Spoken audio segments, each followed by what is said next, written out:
Indian army হোৱাৰ সপোন আছিলে সেই ল'ৰাজনৰ আৰু সেই মই ঘৰত আহি ৰাতিপুৱা আহি মই সুধিলোঁ হঠাৎ কৈছে সি প্ৰেক্টিছো কৰিছিল যথেষ্টখিনি ঘটনা আশ্চৰ্যজনক ঘটনা মই কালি ইনষ্টাগ্ৰাম আইডিটো মোৰ ছোৱালীজনীয়ে খুলি দিলে চালোঁ সি লিখিছে মানে এটা ইণ্ডিয়ান আৰ্মি হোৱাৰ সপোন আছিলে সেই ল'ৰাজনৰ আৰু সেই মই ঘৰত আহি ৰাতিপুৱা আহি মই সুধিলোঁ হঠাৎ কৈছে সি প্ৰেক্টিছো কৰিছিল যথেষ্টখিনি আৰু এনেকুৱা বেয়া লাগিছে তাৰমানে এটা কুকুৰৰ পোৱালি এৰি দিছিলে দেউতাকে কৈছিল বাবা কুকুৰ নুচুবি কুকুৰৰ পৰা ভাইৰাছ আহিব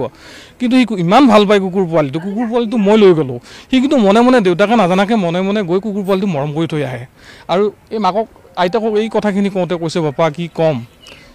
এই যে গৰুকেইটা দেখিছেনে গৰুকেইটা শুবৰ সময়ত সি যায় গৰুকেইটাৰ লগত মনে মনে কিবা কথা কয় গৰুকেইটাক মৰম কৰি সি শুৱে যায় আৰু মেকুৰী পোৱালি ঢুকাইছিল বোলে মেকুৰীজনীৰ আইতাকক কৈ আছে আইতা মেকুৰী মাকটো ক'বাচোন হেৰি এই পোৱালিকেইটা ঢুকাল বুলি ইমান দুখ কৰি থাকিব নিদিবা বুলি এনেকুৱা এজন ল'ৰা প্ৰকৃতিপ্ৰেমী ল'ৰা আমি আচলতে প্ৰকৃতিপ্ৰেমী ল'ৰা হয়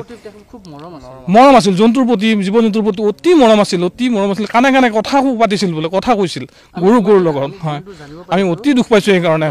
সেইটো আমি কালি যেতিয়া পাঠেৰিঘাট আমাৰ আউটপোষ্টত যেতিয়া নেকি এজাহাৰ দিবলৈ কৈছিলোঁ তেতিয়া আমাৰ লগত যোৱা এজন ব্যক্তিয়ে কথাটো প্ৰকাশ কৰিছিল তেখেতৰ ল'ৰাজন ক্লাছ 8ত পঢ়ে সেই ল'ৰাজনে কৈছে যে হাতত মানে খাৰু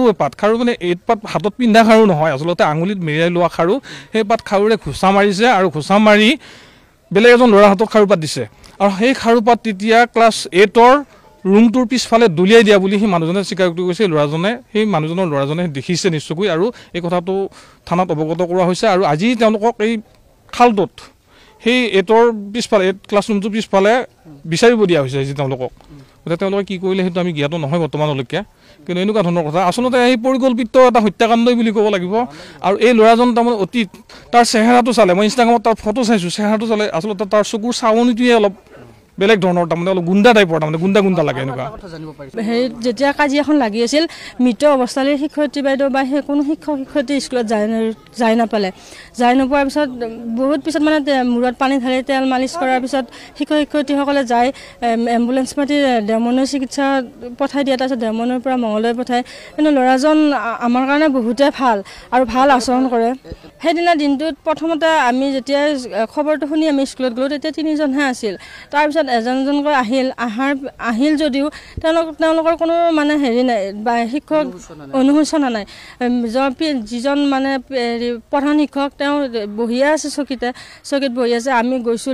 ল'ৰাকেইজনক সুধিছোঁ কিয় মাৰিছা তেতিয়া তেওঁলোকে কৈছে কাজিয়া লাগিল মাৰি দিলোঁ যিজন ল'ৰাই মাৰিছে তেওঁ স্বীকাৰো কৰিছে মাৰা বুলি কিন্তু বাইদেউজনীয়ে এনেকুৱা এটা মানে